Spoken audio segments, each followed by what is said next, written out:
They say life is unpredictable, but what if it's not? What if every disappointment, every success, every person who ever crossed your path was simply your own belief, dressed up as circumstance? Neville Goddard didn't teach people how to get what they want. He revealed something far more unsettling and empowering. You're never reacting to the world is reacting to you. That argument, that delay, that unexpected miracle, they're all reflections of the stories you've been telling yourself in secret. And here's the twist. Until you change the story, the mirror cannot change the image. This isn't about wishful thinking. It's about discovering the divine law that governs manifestation, the law of assumption, and learning how to use it deliberately. Because once you understand that reality only mirrors what you truly believe, you stop trying to control the reflection and start transforming the one holding the mirror. So tonight, as you listen, don't just hear these words, feel them. Let them rearrange the way you see your world, because after this you may never look at reality the same way again. People spend their lives asking reality to change, as if it were a stubborn child refusing to obey. They pray, affirm, and hope, but the outer world stands still. Neville Goddard taught that reality doesn't move by desire alone. It bends to belief. What you experience is not random. It's your inner conviction made visible. Reality, in truth, is a mirror reflecting beliefs, not wishes. It's a bit like standing before a mirror, frowning, and expecting the reflection to smile back first. Absurd, right? Yet, that's how most people treat life. They chase manifestations, unaware that the reflection only changes when the expression within changes. The law of assumption is not about forcing outcomes, it's about assuming the feeling of being already fulfilled, to live in the end as though it were done. Imagine someone constantly repeating, "I'm abundant," while secretly believing money is hard to earn. Their outer world cannot contradict their inner conviction. The feeling behind the words is what shapes experience. This is why Neville said, feeling is the secret. Your emotion, not your sentence, is the vibration reality responds to. Think of your mind as a projector and the world as the screen. If the film reel contains fear, doubt, or lack, no amount of shouting at the screen can change the movie. You must change the reel, your belief, for the projection to transform. Conscious creation begins when you understand this mirror dynamic between the inner world and the outer reflection. You've probably noticed it in small things. When you wake up peaceful, the day seems lighter. When you're anxious, everything feels like resistance. That's not coincidence. It's resonance. You attract experiences aligned with your dominant state of being. The power of assumption operates quietly but relentlessly, sculpting every detail of your world. Neville Goddard's teachings go far beyond positive thinking. He spoke of a deep spiritual awakening, realizing you are the operant power behind your circumstances. Once you see the outer as a mirror, you stop begging life to change and start changing the only thing that truly matters, your assumption of self. The world is simply showing you you. When someone believes they are unlucky in love, they don't meet partners who prove them wrong. They meet mirrors that confirm the story. Reality has no opinion, it merely reflects. But the moment they feel worthy of love, the reflection softens. People appear kinder. Opportunities arise. The change wasn't out there, it was always in here. This is the essence of manifestation truth. You don't get what you want, you get what you are being. It's the state you occupy that writes the script of your life. So if reality seems to resist you, pause and ask, what belief am I reflecting right now? That question alone can shatter illusions and start conscious creation from a place of awareness. It's liberating to know that nothing outside has power over you. Not the economy, not other people, not the past. The mirror of life responds faithfully to the image you hold of yourself. When you shift that inner image, truly assume the wish fulfilled, everything rearranges with quiet precision to match your new conviction. And this is only the beginning, because once you grasp that life mirrors your belief, the next realization dawns, that every person and event in your life is also part of that reflection. They are your inner convictions made visible, your consciousness pushed out into form. Neville Goddard often said, life is yourself pushed out. At first that sounds poetic, even mystical, but if you sit with it, it's deeply practical. Every person who crosses your path, every circumstance that unfolds, carries a trace of your own consciousness. The world around you is not separate. It's your inner world wearing a disguise. Think of it this way. Your assumptions about people become the roles they play in your personal movie. If you believe others are unreliable, you'll meet those who confirm it. If you believe people are kind, kindness will greet you everywhere. Reality is a faithful mirror, showing not random encounters, but your own belief system projected outward. Neville's teachings weren't about manipulating others, they were about responsibility. He urged us to stop blaming, stop accusing, and start observing what we've been assuming. Every argument, delay, or rejection becomes a message. Here is a belief you still hold. It's humbling but also freeing, because the moment you see it, you can change it.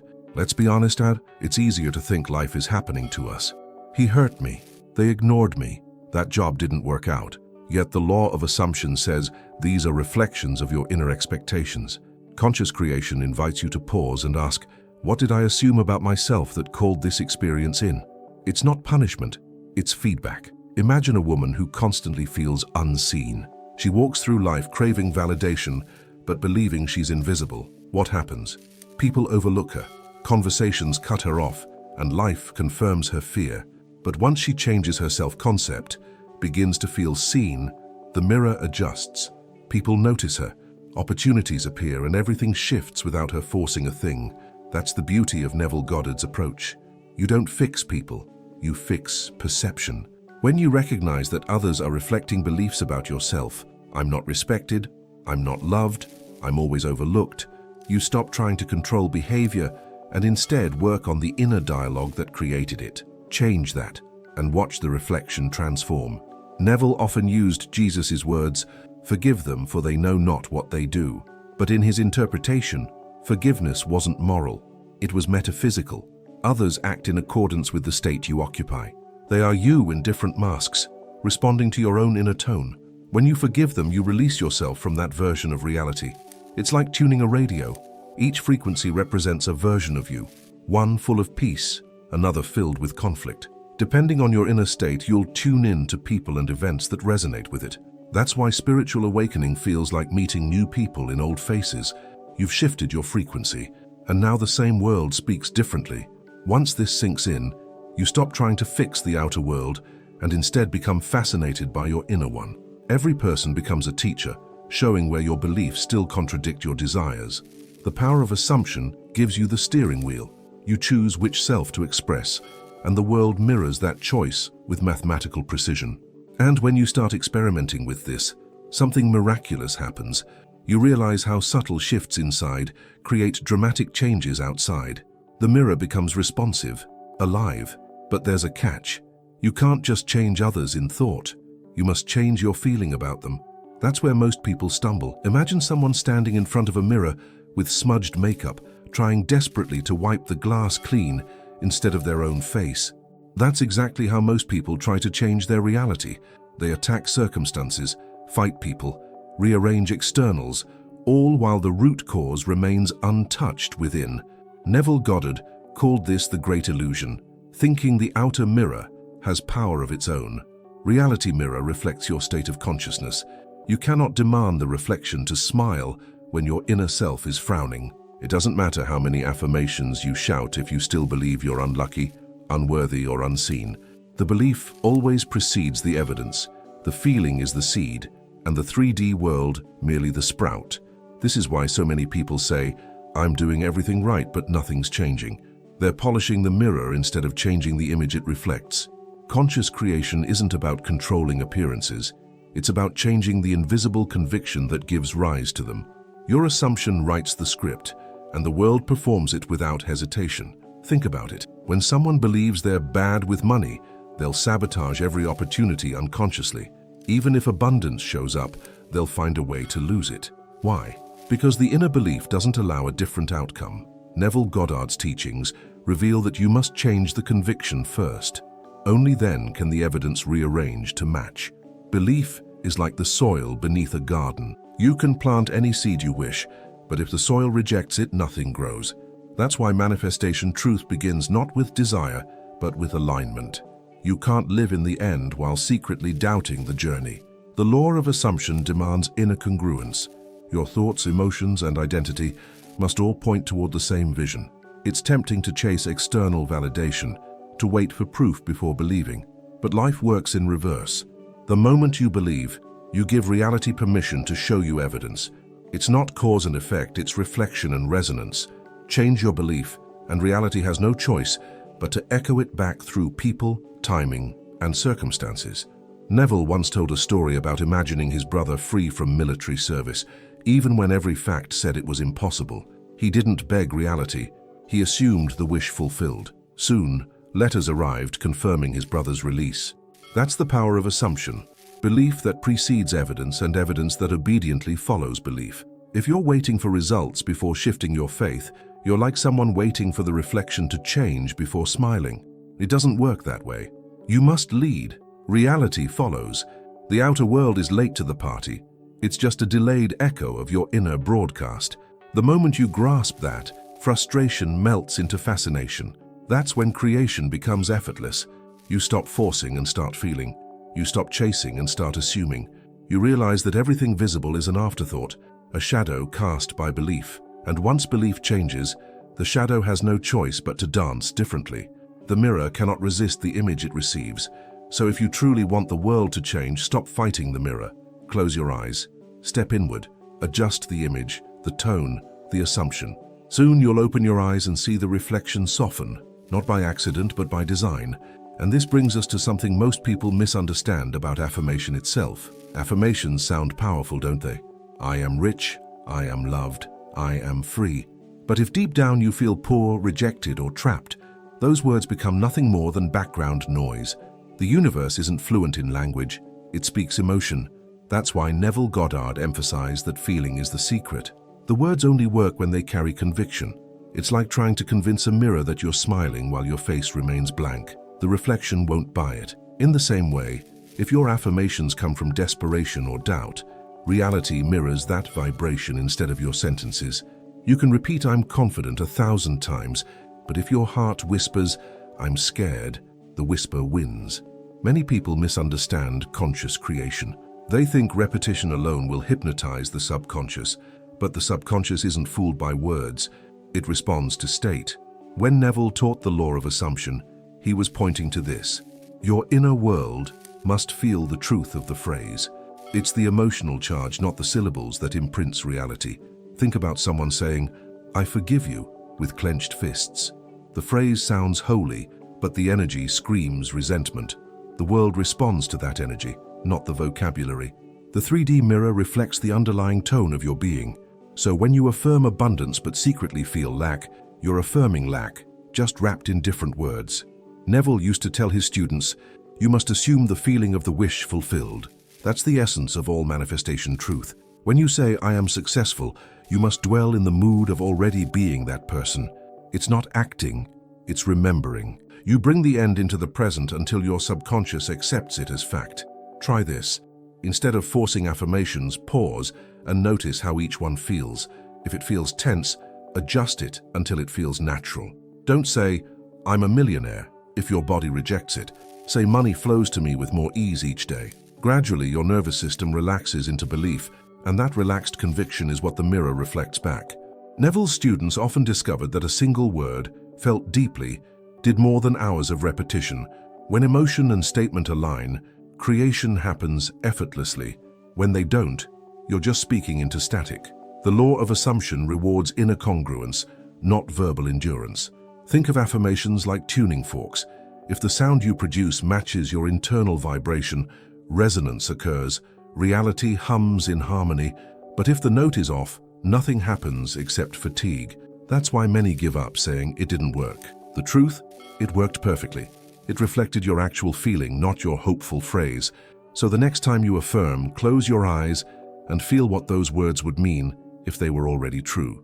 Let that warmth spread through your chest. That's the signal your subconscious understands. You're not commanding reality, you're conversing with it emotionally, and that conversation becomes creation. Because once feeling aligns with assumption, words become unnecessary. The state itself does the talking, and that's where the real transformation begins, when belief stops being spoken and starts being felt. But how do you shift that belief so deeply that it becomes your new normal? Most people try to change belief by arguing with it, repeating logic until the old story gives up. But belief doesn't live in logic, it lives in feeling. Neville Goddard knew that if you could feel the new truth, even for a few moments, the subconscious would begin to rewrite its script. Feeling is the secret, not because it's emotional, but because it's instructive. Think about how children learn. They don't memorize truths, they experience them. A child doesn't believe fire burns because you said so. They believe it because they felt it. The subconscious mind is that same child. It learns through sensation, repetition, and emotional charge. When you feel your new reality is true, you're teaching your subconscious a new law. The law of assumption says, assume the feeling of the wish fulfilled. It's not just imagination for fun, it's inner conditioning. The moment you emotionally occupy that state, you send a new blueprint to your inner world. Reality, obedient as ever, rearranges to match it. You don't need to force change, you need to feel it into being. Let's take a simple example. Someone wants to feel financially secure. They could repeat, I'm abundant all day, but if every bill triggers fear, the old belief stays alive. Instead, imagine lying in bed knowing all bills are paid, your account full, your heart at ease. Breathe into that peace. That sensation, calm certainty, is the language of creation. Neville often said the subconscious doesn't differentiate between what's real and what's vividly imagined. When you feel a scene with emotional truth, the subconscious accepts it as fact. That's why visualization isn't about detail, it's about emotional texture. The feeling tells the inner self, this is happening, and the mirror soon agrees. It's like updating an operating system. Your old program runs struggle, waiting, maybe someday. Feeling the new truth installs ease, abundance, already done. You don't fight the old program, you overwrite it. Conscious creation is not about removing darkness. It's about introducing light so bright that shadow dissolves naturally. If that sounds mystical, test it. Tonight, before sleep, close your eyes and ask, how would I feel if my dream were already real? Don't analyze, I just feel. The warmth that arises even for a second begins to bridge dimensions. That's living in the end. The subconscious takes that feeling as instruction and starts adjusting your perception tomorrow. Many people underestimate the subtle power of this. They expect fireworks, but the change often begins quietly. You feel lighter, conversations flow differently, synchronicities appear. That's your inner shift taking root. You didn't force reality, you harmonized with it through belief. The mirror starts catching up. Neville's students noticed that when they persisted in this practice, the outer world began to reflect it almost magically. New opportunities appeared, relationships softened, money flowed. The law of assumption was never about struggle, it was about surrendering into the feeling of the desired state until it felt natural, even inevitable. Because when it feels natural, the subconscious stops arguing, it accepts the new truth as ordinary. And that's when miracles become routine. But how do you make this feeling so strong, so consistent, that it imprints overnight? There's a simple practice Neville shared that turns this from concept into daily experience. Neville Goddard called it the secret of sleep. Before drifting off, he advised entering the state akin to sleep, that hazy border where thought turns to dream. In that quiet space, the conscious mind relaxes and the subconscious becomes receptive. That's where belief is planted. He said, imagine a short, vivid scene that would be true if your desire were fulfilled. It doesn't have to be grand, and in fact, simpler is better. A friend congratulating you, a loved one saying, I'm so proud of you, a notification showing payment received. The key is immediacy. The scene must imply that the wish is already realized. The subconscious doesn't need explanations. It only needs emotional proof that the end is now. Let's say you're manifesting a new job. Don't imagine signing the contract. Imagine celebrating it. Feel the handshake, hear the laughter, sense the satisfaction in your chest. As you fall asleep in that mood, your body relaxes into acceptance. You're no longer hoping, you're remembering, and that memory instructs reality to echo it back. Neville emphasized that this isn't fantasy, it's rehearsal. You're training your nervous system to recognize a new frequency. The more you dwell there before sleep, the faster the subconscious adopts it as normal, because sleep, unlike willpower, bypasses resistance. The conscious guard is down, and the seed slips straight into fertile ground. One of Neville's students imagined falling asleep in her new apartment every night while still living in a small room. She'd feel the weight of better sheets, the sound of city traffic outside her imaginary window, the scent of fresh paint. Within weeks, she received an unexpected offer to move into an apartment nearly identical to the one she envisioned. That's the beauty of conscious creation. It feels effortless when done correctly. You're not forcing the world to bend. You're slipping quietly into a version of yourself who already has it. And because imagination creates reality, the mirror adjusts accordingly. Sleep becomes sacred. Every night is a doorway to new timelines. If you've ever gone to bed worried, you already know how this works. You wake up feeling drained because your subconscious rehearsed fear all night. Now imagine the reverse. Falling asleep satisfied, fulfilled, grateful. Your dreams become blueprints of faith, and your mornings carry that frequency forward. The outer world follows that emotional lead. Neville said to make it realistic in tone, not detail. Don't obsess over colors or furniture. Focus on the feeling of completion. A scene lasts only seconds, but its emotional signature imprints for hours. You can even add small sensory touches, the sound of laughter, the warmth of light, to anchor it in your body. With practice, this becomes your nightly ritual. The mind learns. We live in the end now. You stop chasing manifestation truth, you become it. Sleep transforms from escape to creation. It's no longer about rest.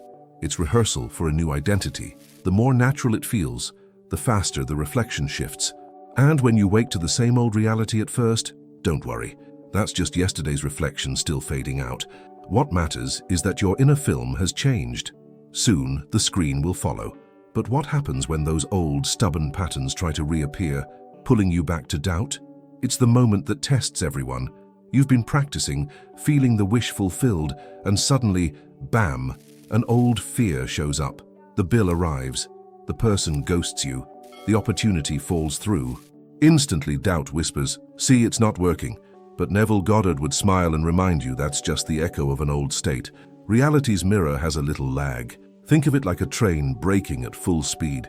You've changed direction internally, but the outer world still carries momentum from the past. Those lingering reflections are yesterday's beliefs playing their final scene. If you panic, you re-enter the old state and restart the loop. But if you persist calmly, the new assumption soon takes full command. Neville often compared this persistence to gardening. You don't dig up the seed every morning to check if it's growing. You water it, trust it, and wait. When the weeds of doubt appear, you don't curse the soil. You just pull them out gently. The law of assumption requires that same quiet confidence. It's already done. I'm simply watching the mirror catch up. Imagine declaring, "I am prosperous," and the next day your car breaks down. Most people would spiral into frustration, but the conscious creator sees it differently. That's the last residue of lack clearing out. The outer breakdown is often the final purge of an old story.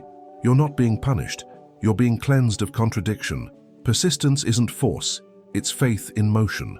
It's choosing to stay loyal to the new belief even when the senses disagree.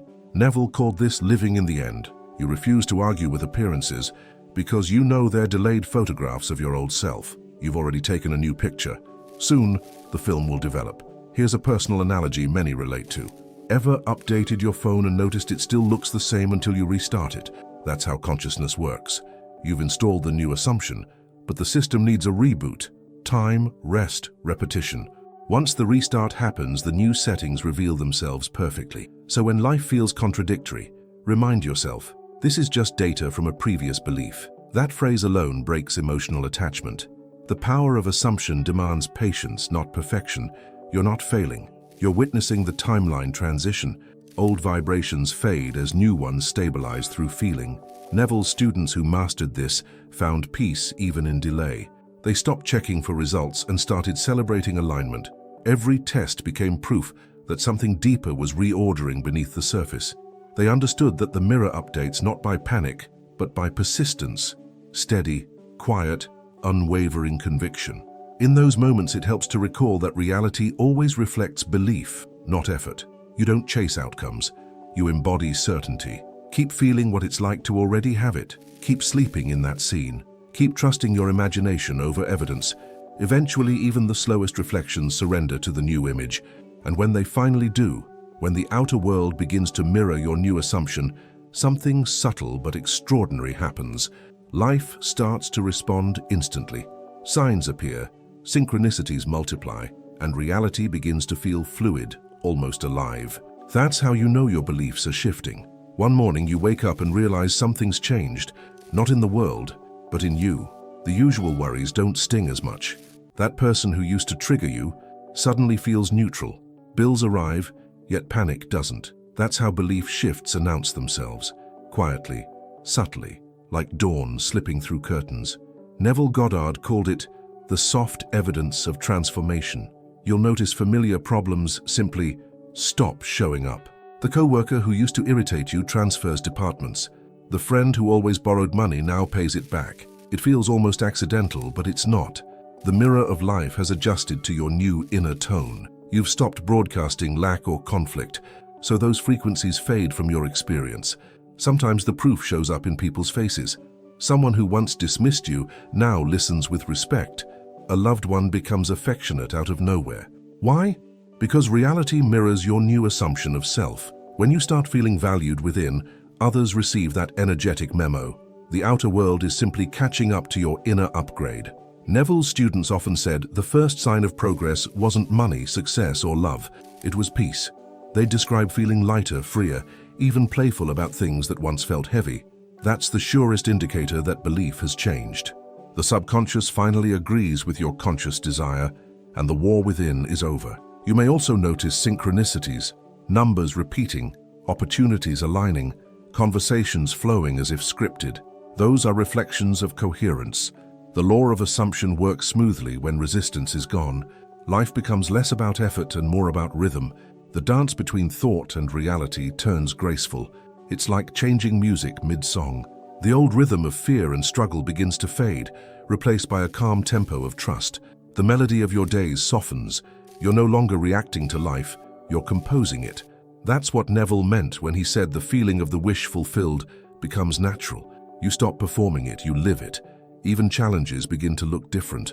What once felt like punishment now feels like polish.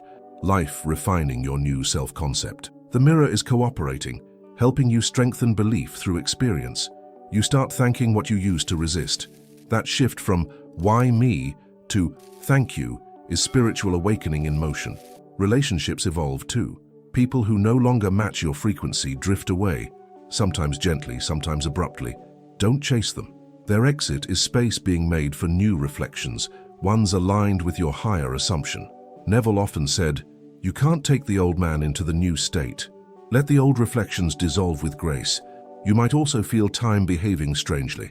Things manifest faster, sometimes instantly. Why? Because the gap between belief and evidence shrinks as alignment strengthens. You've stopped doubting. The mirror responds almost in real time.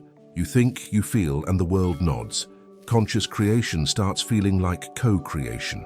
And as this flow deepens, something remarkable dawns. You no longer check reality to see if it worked. You simply know. Belief and being merge into one seamless state. That's when creation turns into certainty, when you embody faith itself. And that takes us to the next stage, where belief and identity finally become indistinguishable. There comes a point in Neville Goddard's teachings where you stop practicing and start being. The gap between "I hope" and "I am" disappears. You no longer visualize to get something. You visualize because that's who you are now. Belief has fused with identity. You've crossed from conscious creation into effortless existence, where the law of assumption operates automatically. It's like learning to ride a bike. At first, you wobble, overthink, analyze balance. Then suddenly, you just ride. That's embodiment. You've internalized the truth so deeply that you don't have to remind yourself. Your nervous system already knows. In manifestation truth, that's the moment the mirror becomes immediate. Thought turns to form without delay. Neville described this as living in the end so naturally that checking the 3D world feels unnecessary. You trust it the way you trust gravity. You don't test gravity every morning to see if it still works. You walk confidently knowing it does. Similarly, when belief becomes being, you rest in calm expectancy, knowing reality must reflect your conviction. This is what most seekers miss. They keep peeking at the mirror, doubting the image is changing. But constant checking is a declaration of disbelief. Embodiment is quiet confidence. You don't ask, "Where is it?" because you are it. You stop chasing outcomes and start expressing your new identity in small, ordinary ways every day. For example, someone who has embodied abundance doesn't constantly check their bank balance. They make decisions from sufficiency. Someone who has embodied love doesn't seek validation. They radiate warmth effortlessly. Conscious creation at this level feels less like work and more like breathing. Your inner world leads, the outer world echoes. You'll notice that gratitude becomes your natural language. You don't thank the universe as a tactic. You thank because you're fulfilled. Gratitude in embodiment isn't reaction, it's recognition. You're simply acknowledging your reflection with joy.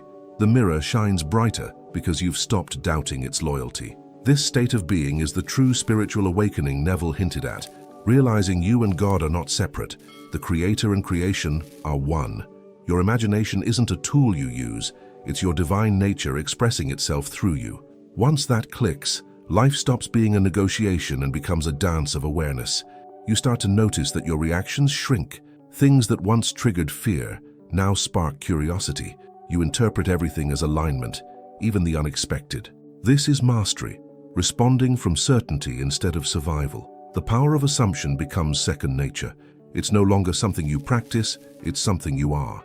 And interestingly, the outer world starts surprising you with beauty, not because it suddenly improved, but because your perception cleared. The mirror reflects your clarity back.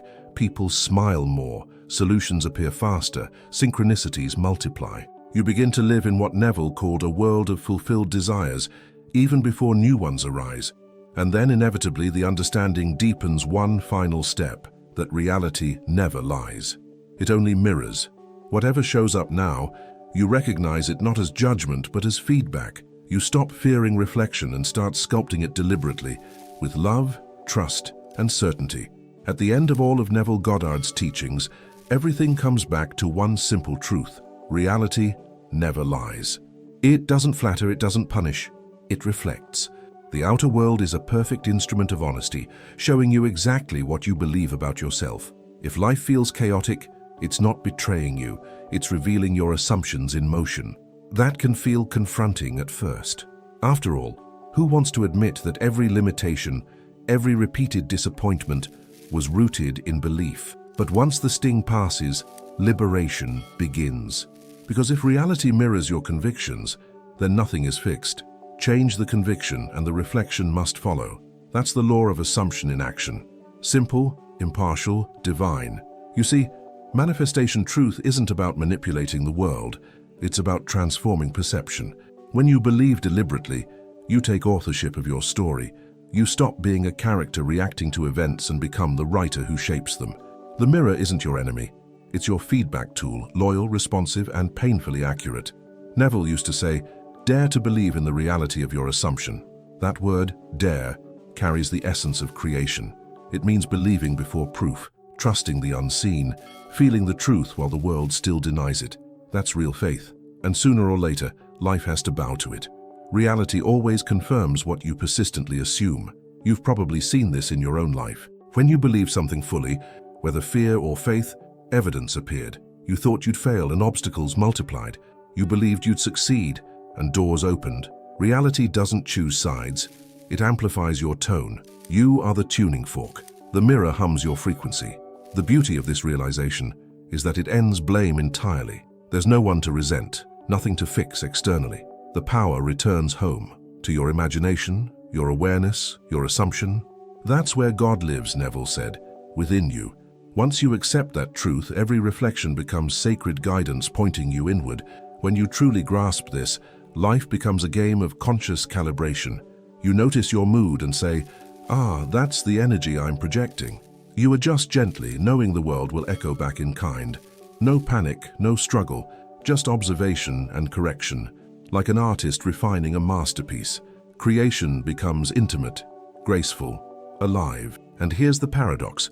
When you no longer chase proof, proof floods in. The need to control dissolves because belief has matured into trust. The outer mirror becomes a playground for your inner certainty. You can smile at contrast, laugh at delays, and rest in the knowing that the reflection always catches up. The ultimate freedom Neville offered wasn't getting everything you want. It was realizing you already are the source. You can't be separate from creation because you are creation. Once you see that, even challenges become mirrors of expansion. You look into the glass and say, "Show me who I'm becoming," and it does, faithfully, beautifully. So, if reality never lies, the invitation is simple. Believe deliberately. Choose thoughts that honor your highest self. Assume the wish fulfilled, live in the end, and let the feeling be your compass. The mirror of life will follow, because it always does.